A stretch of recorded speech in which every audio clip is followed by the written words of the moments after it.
예술과 생명이라는 주제 안에서 복음의 아름다움을 생각해 볼 수 있게 해주신 교수님께 감사드립니다. 다음은 서성록 교수님께서 예술은 어떻게 세상을 이롭게 할 수 있을까라는 주제로 발제를 해주시겠습니다. 서성록 교수님께서는 홍익대학교 서양학과와 동대학원 미학과를 졸업하고 미국 미드웨스트 대학 기독교 교육학과에서 칼빈주의 예술론 연구로 박사학위를 받으셨습니다. 저서로는 한국 현대회화의 발자취, 동서양 미술의 지평, 미술관에서 만난 하나님, 박수근, 렘브란트, 거룩한 상상력, 미술의 터치다운, 전후의 한국 미술, 예술과 영성 등이 있습니다. 한국미술평론가협회 회장 및 정부 미술은행 운영위원장 등을 역임하고 현재는 안동대학교 명예교수로 계십니다.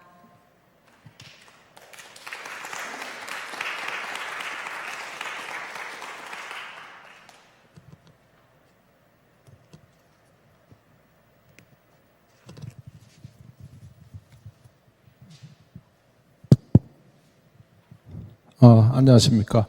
제가 준비한 것은 예술 어떻게 세상을 이롭게 할 것인가. 네. 이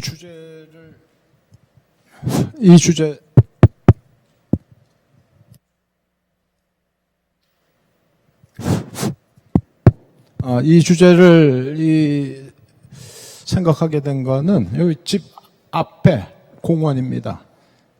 흑백으로 나와가지고 모양새가 많이 안 나는데 사실 이 공원은 한 1000평 가량 되는 조그만 공원이고요. 이전에는 저희가 저기 이사 간 지 한 5년 됐는데 황량한 그 공터였습니다. 의자는 한 2개 정도 있고 가로등도 없고 농구대가 있는데 거기서 이제 청소년들이 농구를 하면은 이웃 주민들이 와서 시끄럽다고 그 농구하지 말라고 그래 경고판이 이렇게 붙어 있어요. 그 다음에는 이제 진행되는 게 그 농구의 그 링입니까? 그거를 이제 구청에서 떼어갔습니다. 청소년들이 갈 데가 없었어요. 그래서 제가 이제 나가 보면은 아주 그 울적한 분위기를 볼 수가 있는데 할아버지들이 와서 그 혼자 우두커니 그 저녁 시간을 보내는 거 그리고 이 청소년들은 이제 볼 수가 없고요. 그래서 저는 이제 우리 동네는 청소년도 없고 아이도 없구나. 이 노인들밖에 없구나. 그 노인들도 굉장히 그 침울하고 울적하고 그런 표정이에요. 그리고 그 허공을 바라보거나 무슨 스마트폰을 보는 그런 이제 장면이었는데 그래서 이사를 좀 잘못 왔나 그렇게 생각을 했는데 코로나 시기에 펜스가 쳐지더니 공사 중이라고 그랬습니다. 그래서 공사를 하고 오픈을 했는데 포인트는 안 되죠. 안 되는데 그 미끄럼틀도 만들어 놓고요. 이 공원에 나무도 이렇게 심고 산책로도 만들고 농구대는 없어졌습니다. 그리고 그 이후에 이 표정이 좀 재미있는데 아이들이 나와서 놀기 시작했는데 이 청소년들이 주로 나와서 놉니다. 그 노는 시간이 굉장히 길어요.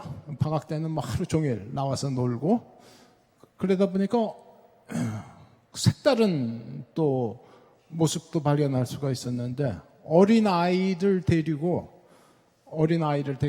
어린아이가 나오니까 이제 엄마도 나오죠. 그리고 젊은 연인들이 여기서 데이트 한 1000평가량 밖에 안 되기 때문에 아주 조그만 공원입니다. 그래서 이 모습을 보면서 저는 이제 예술을 하니까 예술을 통해서 어떻게 환경을 바꾸면은 예술을 통해서 뭘 할 수 있는 방법은 무엇일까? 그래서 이제 생각한 것이 예술은 어떻게 세상을 이롭게 할 수 있을까라는 이제 주제를 이제 연구하게 됐습니다.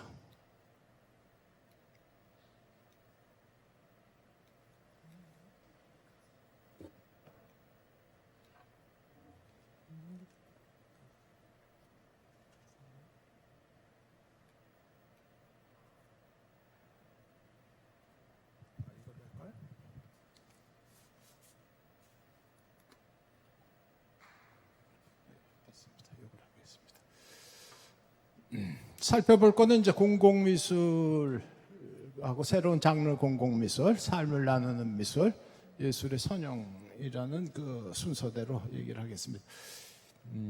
말하자면 이제 미술의 공적 기능을 이 공공미술로부터 이제 찾아서 현대에 이르기까지, 그리고 이 예술 철학자들은 어떤 이런 그 공공성에 대해서 생각을 했는지, 요거를 살펴보는 게 이제 발표의 주제가 되겠습니다. 그 예술은 이제 주관 세계로 점차 축소됐다. 계몽주의 이후에 예술은 주관이고 자연과학 이거는 이제 객관 내용이다. 그래서 예술이 자꾸 주관화되고 개인화되고 사유화되고 내면화되고 이 쪼그라드는 그런 이제 모습을 볼 수가 있습니다. 그래서 이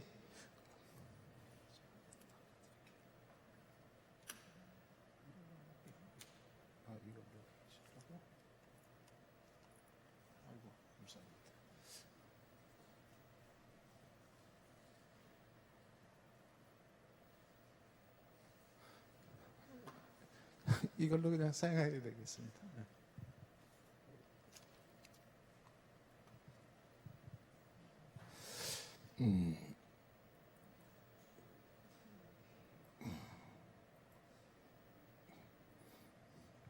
그래서 이제 이렇게 개인화되고 이 사유화되고 내면으로 빠져들수록 이 공동의 이 비전이 좀 희박해졌다.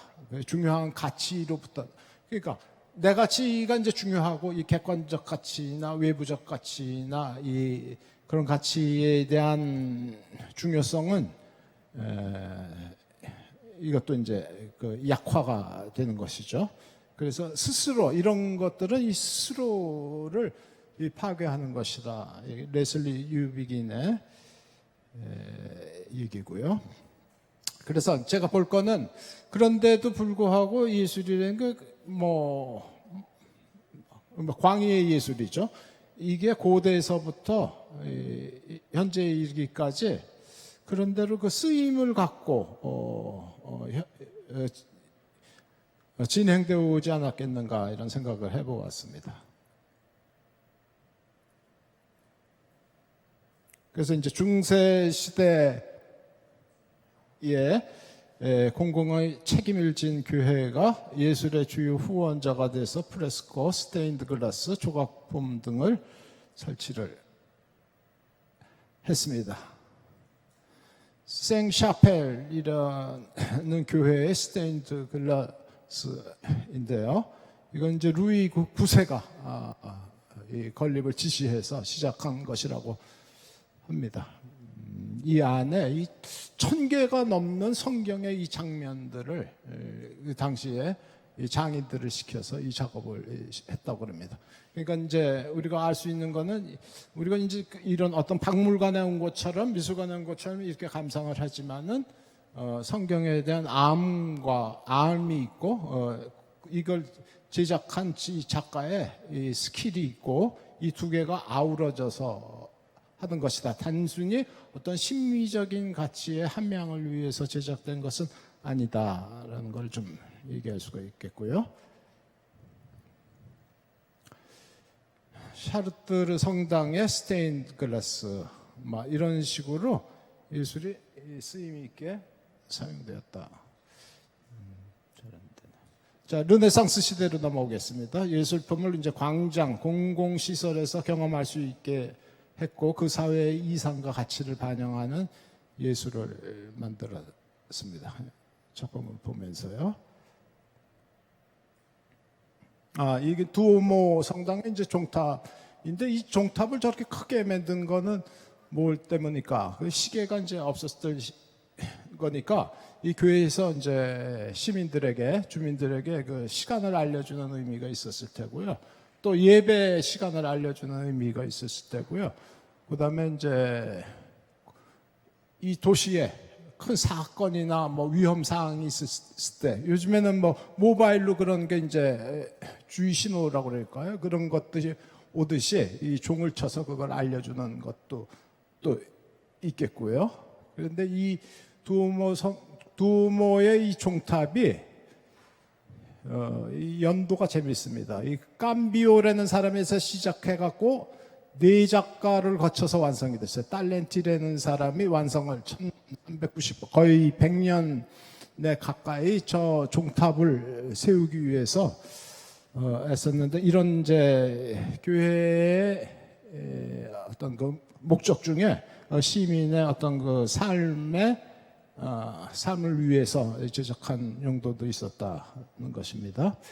그다음에 이제 미켈란젤로의 다비드 상인데, 그리고 이제 성경에 물론 이제 골리앗을 이기는 돌팔매하는 그런 이제 장면을 생각하기도 하지만은 이외에도 이 피렌체가 당시에 이 도시국가이기 때문에 외부 도시국가하고 늘 경쟁하고 전쟁하고 싸워야 했었기 때문에, 그런 어떤 그 피렌체 주민들 또 시민들을 위한 어떤 그 자부심을 일깨워줄 필요가 있었는데, 이제 그런 거. 또 이제 미디치가에서 이제 가장 그 어떤 그 세력이 이 강한 과 대립하면서 이 피렌체만의 어떤 그 고유성이라고, 그러니까 문화적 자긍심을 일깨워줄 필요가 있었는데, 그런 용도로도 이런 다윗상이 이제 역할을 했다.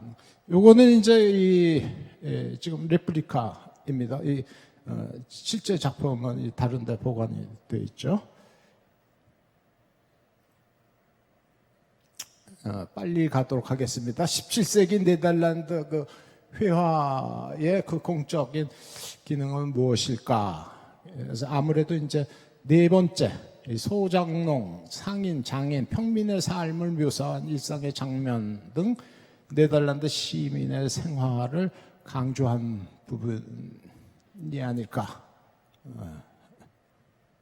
이런 이제 풍속화 장르라고 하는데, 이 풍속화를 제작한 거는 하나님의 피조물로서 이 위계를 두지 않는, 지위의 상하를 두지 않는 모든 사람을 하나님이 창조하시고 사랑하시고 돌보신다, 그런 이제 의미를 갖고 있고, 그것을 예술적으로 구현한 것이 피터 브루헬의 여러 작품들, 풍속화 작품들이 있는데, 전 그냥 이 하나를 이렇게 뽑아왔습니다. 그리고 렘브란트의 이 암스테르담 시청에 그려진 그 네덜란드 독립투쟁을 위해서 힘쓴 사람들 기념화죠. 그건 제가 넣진 못했는데, 그런 것도 예술 작품이라는 게 어떤 사적인 소유물, 개인의 영역에만 머문 것이 아니라 이렇게 늘 사회와 공동체와 국가와 여러 사람과 이웃과 더불어서 발전해 왔다는 것을 좀 알 수 있는 기회가 되겠습니다. 그렇게 해서 이 현대로 넘어오면은요,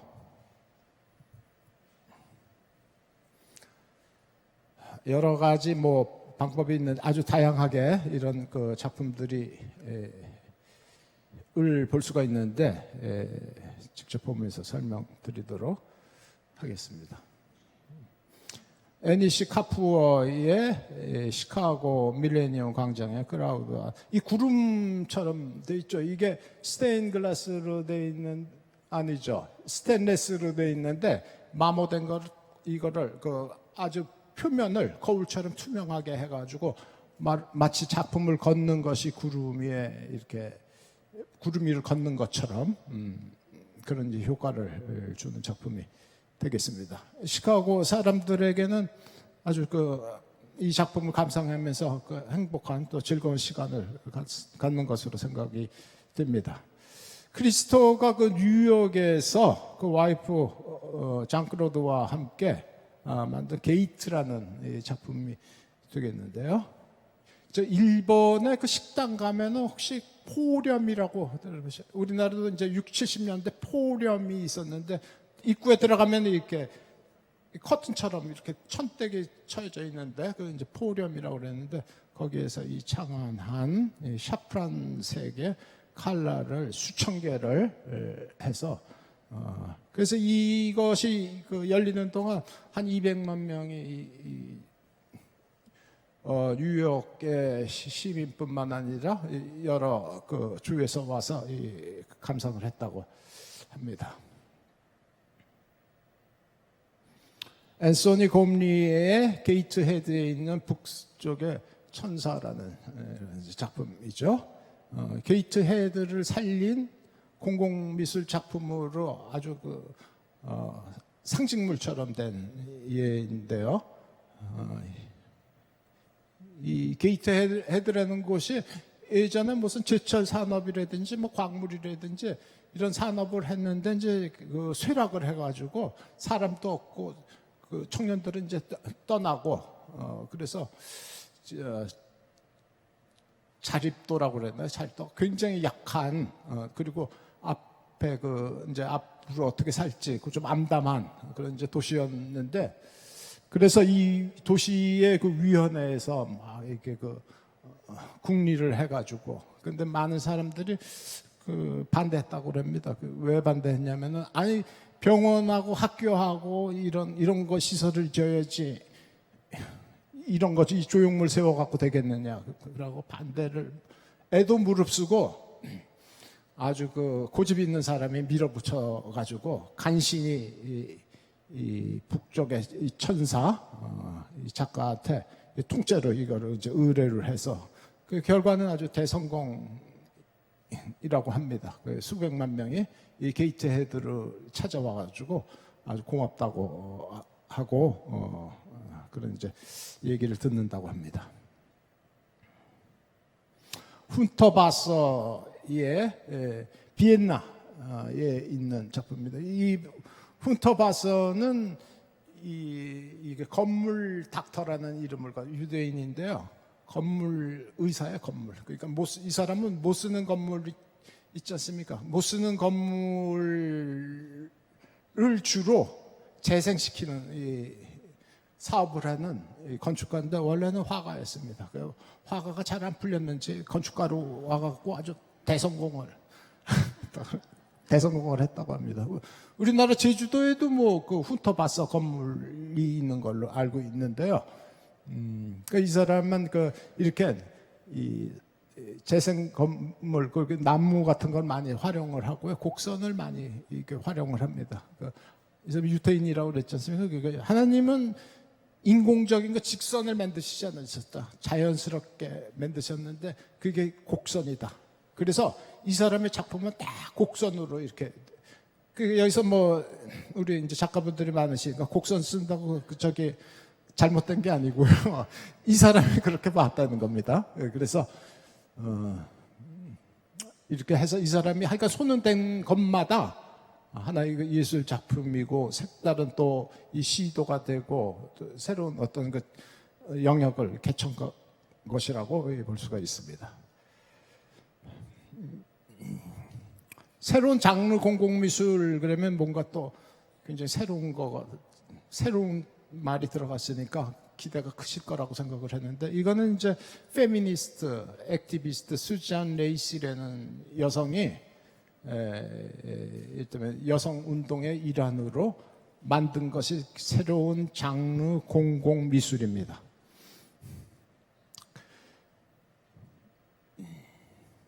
참여 작가와 이제 공동 작품을 한다는 게 특징이고요. 그다음에 뭐 결과물들이 별로 남아 있지 않는다는 것. 세 번째, 우리나라에서 아주 이런 좀 진보 예술이라고 그래요. 운동권 예술가가 아주 절대적 지지와 찬사를 보내는 이런 이제 이해가 되겠습니다. 자, 이렇게 해서 크리스탄 퀼트 이제 사전에 이 사람들이 살아온 얘기들 있죠. 그런 것들을 다 이렇게 녹음을 해갖고 이 발코니에 사람들이 있을 겁니다. 이런 데서 이제 레코드를 이렇게 듣는 겁니다. 이 사람들이 그리고 모여서 얘기 나누고 그다음에 이제 헤어지는 그런 이제 프로젝트가 되겠습니다. 그러니까 우리나라에서는 이제 공공미술이라면 이게 전형적인 거예요. 이게 이렇게 안 하면 안 되는 걸로 그렇게 아주 정전화되어 있다시피 하는데 예를 보죠. 안양 공공예술 프로젝트, 이 수다 퍼포먼스 뭐 이전에 정부 사업으로 한 것도 이 수잔 레이시의 새로운 장르 공공미술을 모델로 했죠. 그래서 이 수잔 레이시의 얘기를 들어보니까 여성 아젠다를 발굴을 해갖고 정책 수립하는 게 그게 목적이다. 뭐 이렇게 얘기했어요. 제가 보기에는 공공미술을 지렛대 삼아서 페미니즘 운동의 운동 확산, 여성들의 어떤 연대, 참여, 조직화, 정책 반영, 이게 이제 목적이 아닌가 싶습니다. 그래서 여기서 생각해 볼 거는 뭐 공적인 것과 정치적인 것, 모든 것을 정치로 환원하면 정치적이지 않은 방식으로 세상에 관여할 수 있는 온갖 선택이 쪼그라든다. 정치가 이제 만능인 세상에서는 우리가 개인의 어떤 그 창의성과 자발성을 기대하기가 어렵다는 것입니다. 민주주의는 마음의 습관에서 형성된다. 파커 파머. 민주주의는 아주 개인적인 것에서 조그마한 데서 눈에 띄지 않는 보람 있는 일에서 생성이 되는데 어떤 마음이 지성, 감성, 자기 이미지, 의미, 목적, 마음의 습관을 잘 길들이는 데에서 선한 마음을 품는 데에서 시작해야 된다. 이 파커 파머의 얘기입니다. 그리고 구체적으로 일상생활의 공간에서 형성되는 능력을 공공의 장으로 끌고 와야 된다는 겁니다. 산적한 여러 문제.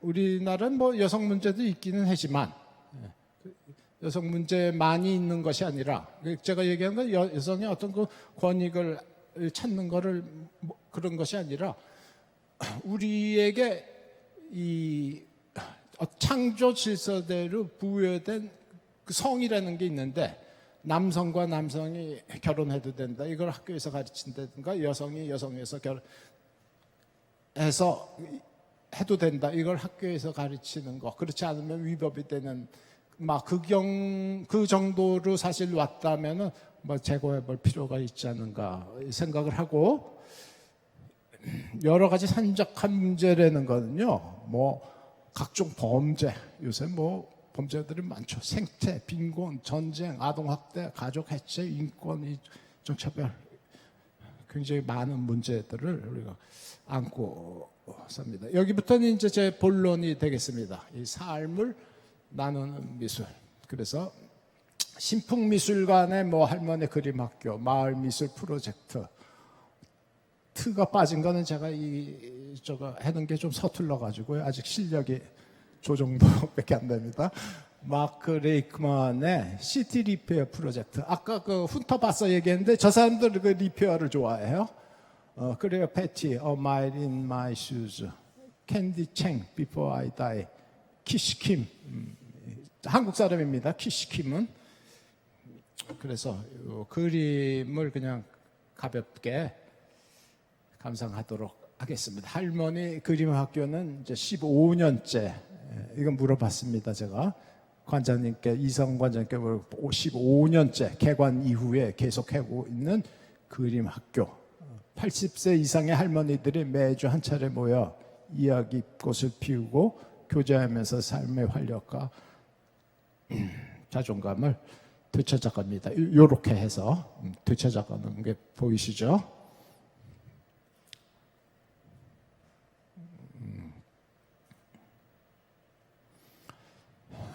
이성은 관장님의 얘기입니다. 시골에 혼자 사시는 할머니들이 많습니다. 웃음이 없는 할머니들에게 웃음을 찾아주고 싶었습니다. 처음에 이제 이분이 그 마산에서 이사가셨습니까? 창원에서 이사가셨나요? 이영민 작가님 밖에 계시는군요. 네? 마산이요. 네.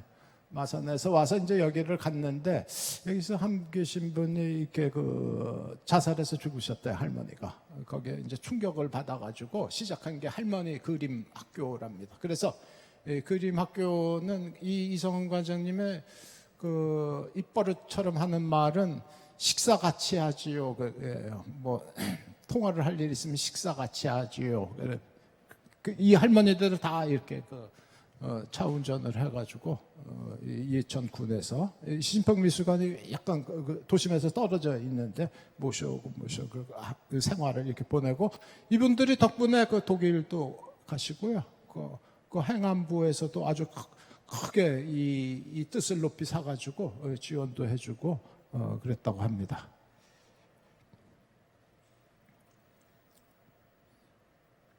자, 마을 미술 프로젝트를 말씀드리면, 이건 제가 이제 마을 미술 프로젝트 위원장이 돼서 2008년, 9년을 했는데, 그때 좀 기억나는 거 좀 말씀을 드리도록 하겠습니다. 이 마을 미술 프로젝트는 공공미술 프로젝트고요. 아까 그 새로운 장르 공동미술은 그 페미니스트 운동의 일환으로 개최가 되는 거고, 이거는 그렇지는 않고요.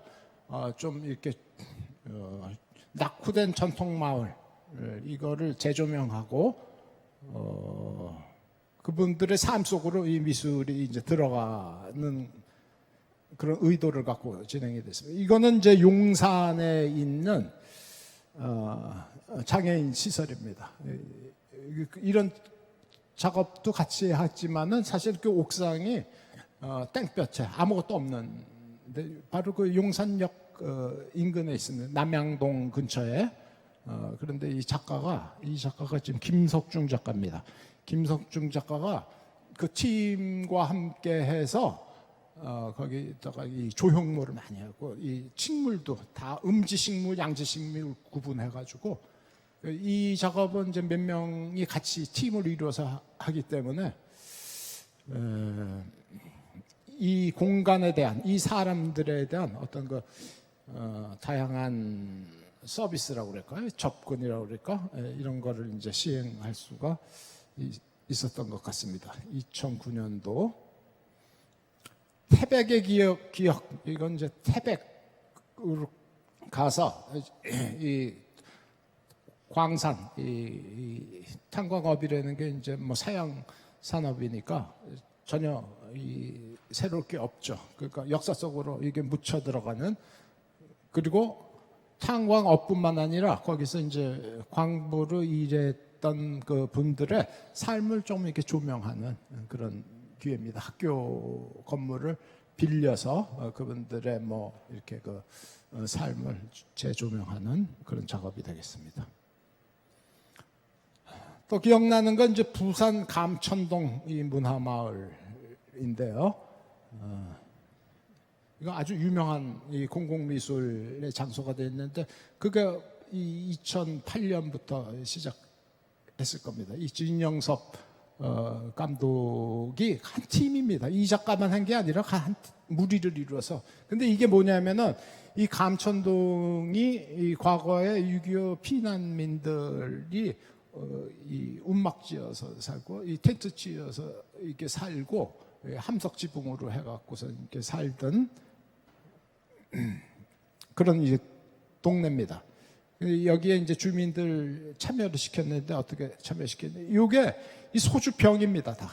소주병. 이 횃불 모양으로 이렇게 쉐이프를 만들고요. 병을 다 나눠주면서 여러분들의 집안의 어려운 점, 희망사항, 기원할 사항이 있는가, 이렇게 다 줬습니다. 그래서 다 일일이 다 썼어요. 그래서 이게 좀 의미가 있는 작업이 되겠습니다. 왜냐하면 보통 이제 작업은 이제 작가들이 이제 중심이 나서서 하는데, 이렇게 되면 이제 이 조형물은 뭐가 되냐면 이 주민들의, 감천 이동 주민들의 것이 되고, 내 삶이 들어가 있기 때문에, 삶의 그 사연이 또 들어가 있는 거기 때문에, 그거를 단순히 어떤 조형물, 뭐 어떤 뜨내기 예술가가 와가지고 뭐 한 프로젝트 하고 갔다가 아니고요. 우리 삶에 들어와 있는 우리의 그 삶을 이해한 사람이 이 작업을 했다. 이제 지금도 이제 부산 지역에서 아주 적극적으로, 열정적으로 이 공공미술을 하는 걸로 알고 있습니다. 시티 리페어 프로젝트라고 그랬죠. 마을 없는, 이 사람이 댕기다가, 이 사람은 뭐 건축을 했고 건축 디자인을 하는 사람인데, 돌아댕기다가 어느 마을에 일테면 이 공원이라고 그럴까요? 그 사람 이 교차로만 있고 차만 다니고 사람 쉴 곳이 없고, 그러니까 이 도시라는 거는 사람이 원래가 이제 좀 사람 살만한 곳이 돼야 되는데 차만 팽팽 다니면은 막 거기에 이제 차관을 해가지고 이 벤치, 도서관, 커피숍, 여기가 지금 교차로입니다. 여기 좀 안 보이시죠? 교차로에다가 사람을 이렇게 주민들을 초대를 해서 커피숍, 놀이방, 키오스크 이런 거 설치하고, 파커 파머는 이거를 뭐라고 그랬냐면 공적인 삶의 춤추기라고 그랬는데, 이 말에자가 뿅 가가지고요, 여기 이 작품인데요, 막 공적인 삶의 춤추기. 근데 이걸 봐가지고는 공적인 삶의 춤추기가 안 될 것 같아요. 그래서 저 유튜브 다시 들어가 봤습니다. 이 레이크만.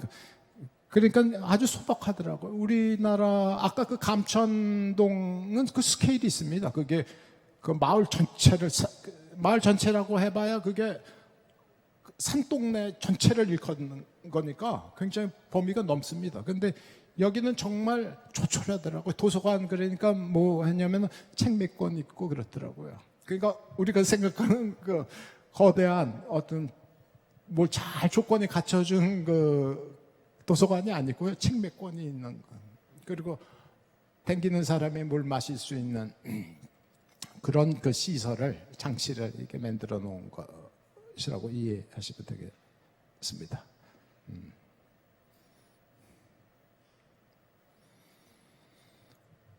그래요, 패티. 신발을 신고 1마일 걷기. A mile in my shoes. 이동영 전시부스, 시민과의 교감. 이거는 뭐냐면요, 신발을 신고, 이 신발을 대여해 주는 겁니다. 그 남의 신발을 신고 이어폰을 쓰고 1마일을 걷는 겁니다. 그러면서 이 신발 주인의 사연을 듣는 거예요. 그러니까 그 신발 주인이 어떤 사람이냐면 시리아 난민, 성노동자, 참전용사, 신경외과 의사, 노숙자, 화물 운전사. 할 말이 참 많은 사람들이겠죠.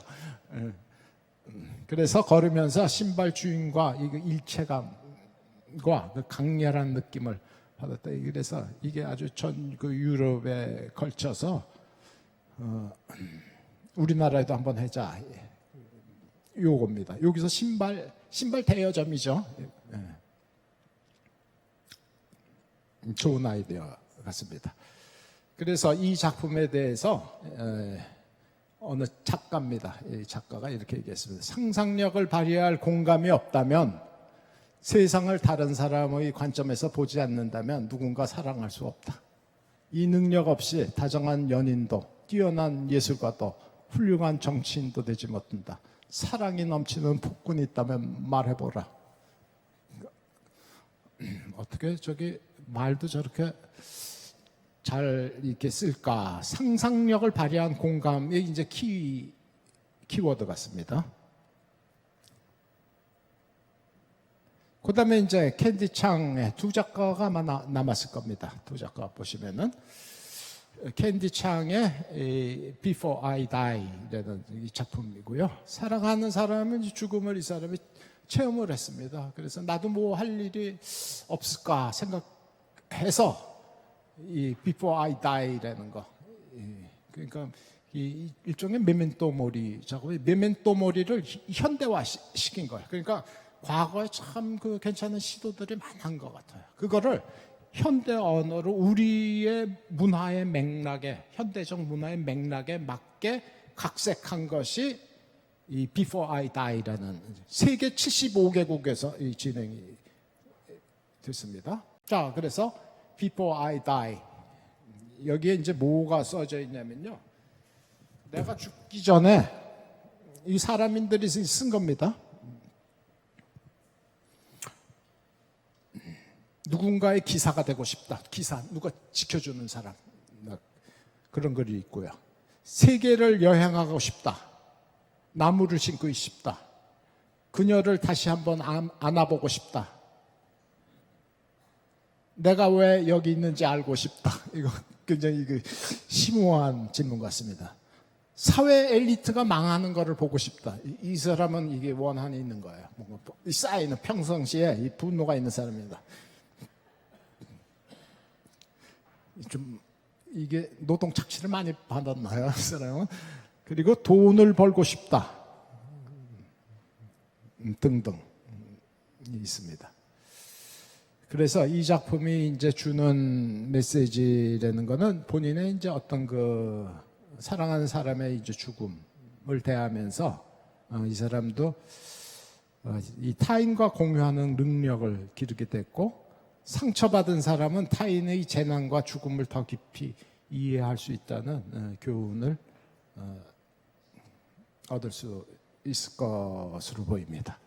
김상훈의 아까 키키킴이라고 그랬나요? 키시킴이라고 그랬죠. 이 키시킴이 이제 소개할 작가가 보통 작가가 아닙니다. 일상을 빼앗긴 사람. 올해 이분이 어디 갔냐면은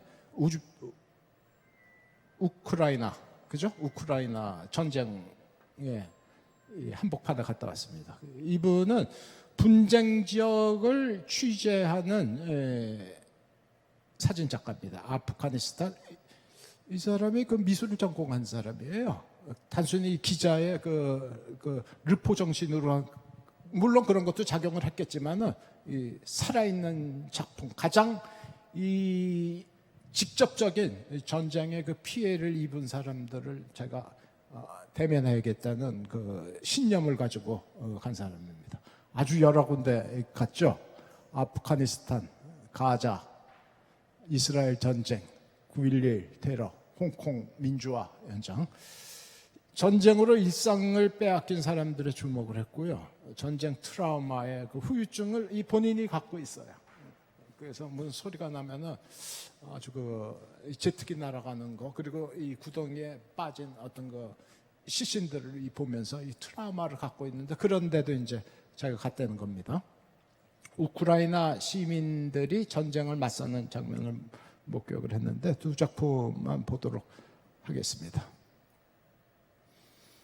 빈차르스키는 11살짜리고요. 이 소녀는 이제 전쟁 전에는 이 구슬 내고, 아주 보통 어린이에요. 그러니까 모으는 재밌지 않습니까? 우리 옛날에 우표 같은 거 이렇게 모으고, 껌종이 같은 거 모으고, 이제 그렇게 이제 모으듯이 이제 모으는데, 이제 이 소년이 전쟁으로 인해 갖고 취미가 바뀌었습니다. 탄피 모으기, 파편 모으기.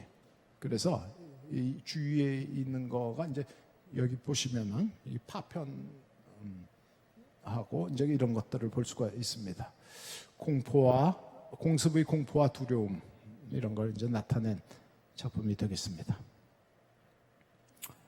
요거는 조금 가슴 아픈 작품이에요. 젤다크인데 45살이에요.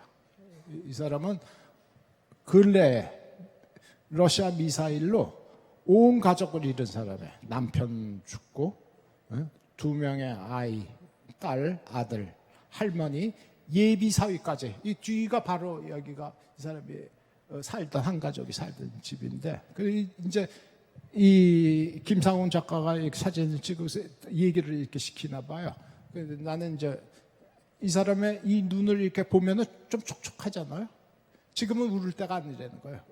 지금 우리가 사실 이게 무너지지 말고 이게 용기를 내서 더 살고 그 다음엔 내가 울겠다. 그런 의지를 보여주는 작품입니다. 이게 사실은 제가 이제 이 작가한테 그걸 받았어요. 메일로 이걸 이제 받았는데 사진 영상이 굉장히 이 선명도가 높더라고요.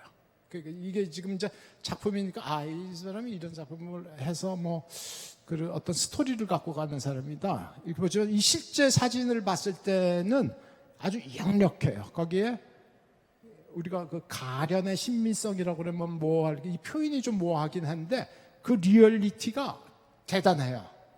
그래서 그거를 사실 갖고 있는데, 이게 지금 우리가 이거 프로젝터로 이렇게 보니까 디테일을 못 봐서 그랬는데, 이제 실제 작품을 좀 보면은 더 이해가 좋지 않을까. 예술의 선형은 제가 이거를 쓰면서 어떤 궁금증이 생겼냐면 이거에 이 뿌리와 이런 거는 이 개혁주의자들은 어떻게 이런 걸 봤을까? 그거가 이제 궁금해졌습니다. 그래서 그걸 간략히 설명을 한다면은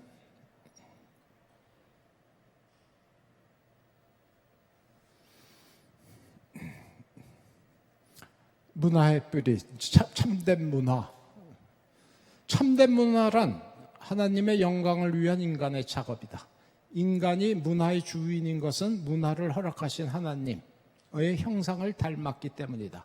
인간의 원천이자 모든 문화의 뿌리는 여호와 하나님, 땅과 하늘을 세상을 지으신 분에게 있다. 프란시스 니글 리라는 분의 글을 인용했는데 이게 보면서 이 책은 꼭 한번 교과서처럼 한번 계속 한번 읽고 이게 이제 문화 창조서부터 예수님 오신 날까지를 문화사적으로 이 분석 연구한 책입니다. 이 사람이 그 남아공에서 태어나가지고 영국에서 공부하고 미국에서 이 신학교에서 가르치다가 작고하신 분인데 아주 참 좋은 책 제목도 이 문화의 아주 이 핵심적 중요성이라 문화의 우리가 이 문화를 이 방치해 두면 안 되는 그 점을 성경적으로 명쾌하게 분석을 이렇게 해놓으셔서 꼭 한번 읽어봤으면 좋겠습니다. 그래서 이거는 이제 크리소스토무스 이웃을 돌보는 거 이웃을 이 쭉 있습니다. 그래서 세상의 도성에서 공동복지를 구현한 하나님의 도성으로 나간다. 갈뱅 문화를 긍정하고 하나님의 주권에 선용을 할 것. 공동체를 위해 사용하고 달란트는 이웃의 유익을 위해 우리에게 위탁하신 것. 이런 얘기를 했고요.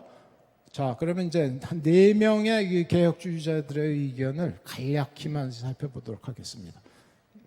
한스 로커, 제가 참고한 거는 2022년에 이런 책이 나왔어요. 이런 책이. 그리고 제가 본 글은 여기 에드리안 채플린이라는 사람이 있죠. 카이퍼 앤 아트라는 아티클을 실었어요. 이 사람이 누구냐면 여러분 아트 앤 소울이라고 있죠.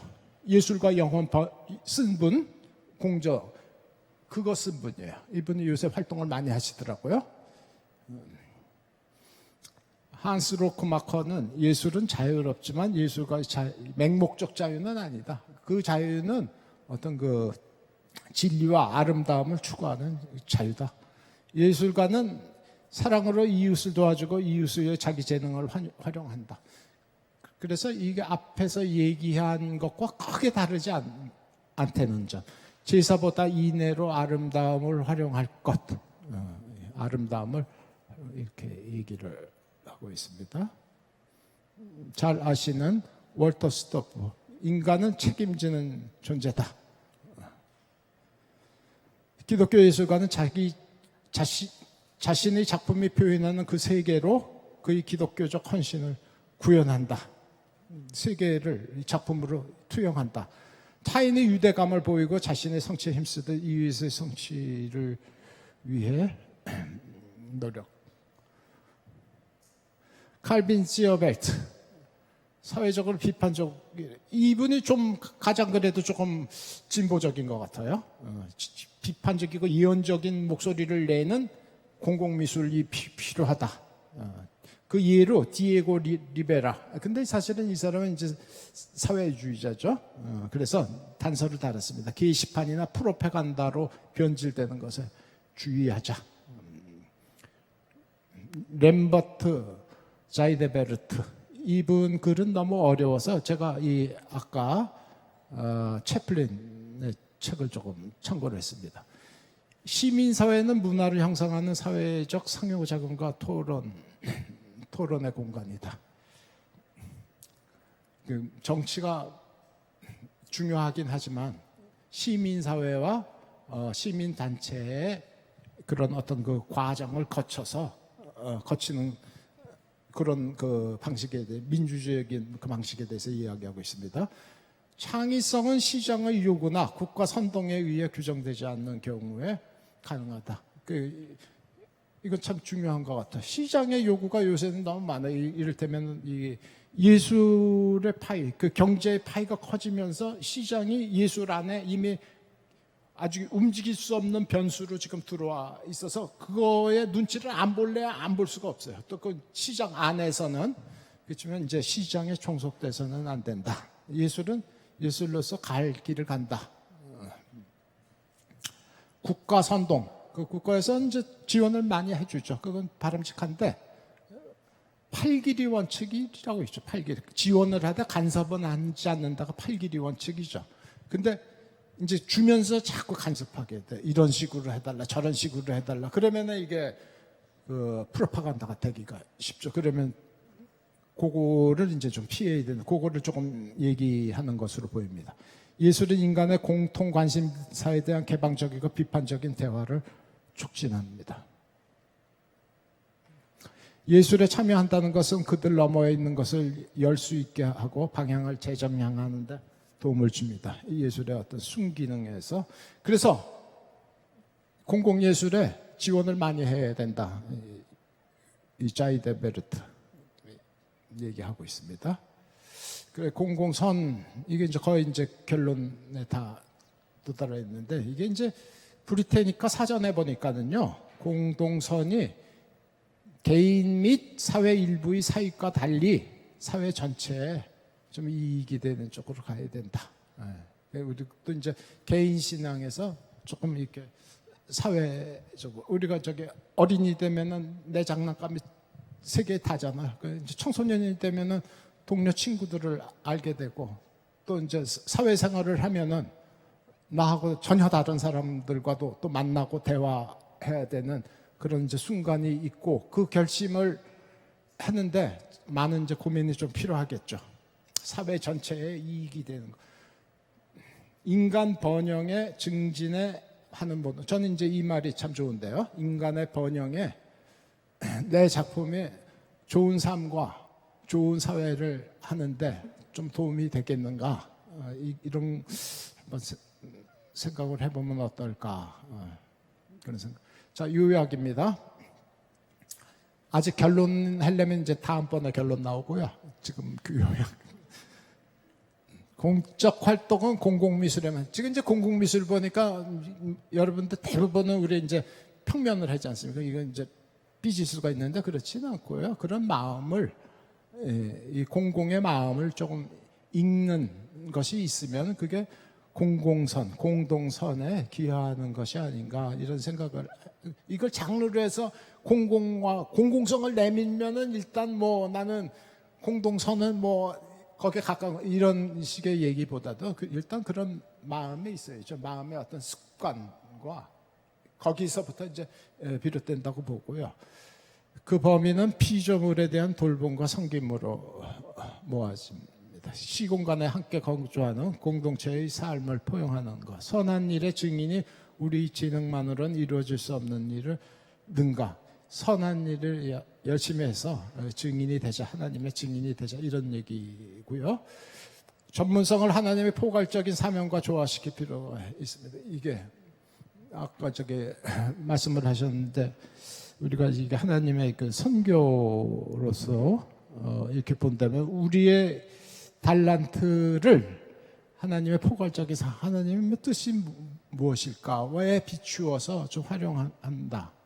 골로새서 2장 3절에 그리스도 안에 모든 지혜와 지식이 들어있다고 그러지 않습니까? 그래서 내가 하는 것보다는 거기 하나님의 그 비전에 맞춰서 하는 게 훨씬 좀 옳은 길이 아닌가 이런 생각을 합니다. 겸손하고 명석하신 랍비예요. 이거 예수님을 가리킵니다. 헌신된 제자들이 희망을 제시할 수 있다. 믿는 사람들이 희망을 제시할 수 있다. 달라스. 이 글은 맨 끝에 있는 게 이제 가장 나중에 읽었어요. 하나님의 모략 이후라. 하나님의 모략은 아마 다 읽어보셨겠죠, 그죠? 그 이후가 있다는 것도 아시나요? 그래서 그 글을 읽고 내용이 참 좋습니다. 그래서 제가 그 글을 읽고 거기도 공공선에 대해서 나오고요. 그 다음에 공공선을 또 하나 읽으면 미국의 좌익 촘스키 그것도 공공선이더라고요. 그래서 열심히 읽었습니다. 처음부터 끝까지 다 했는데.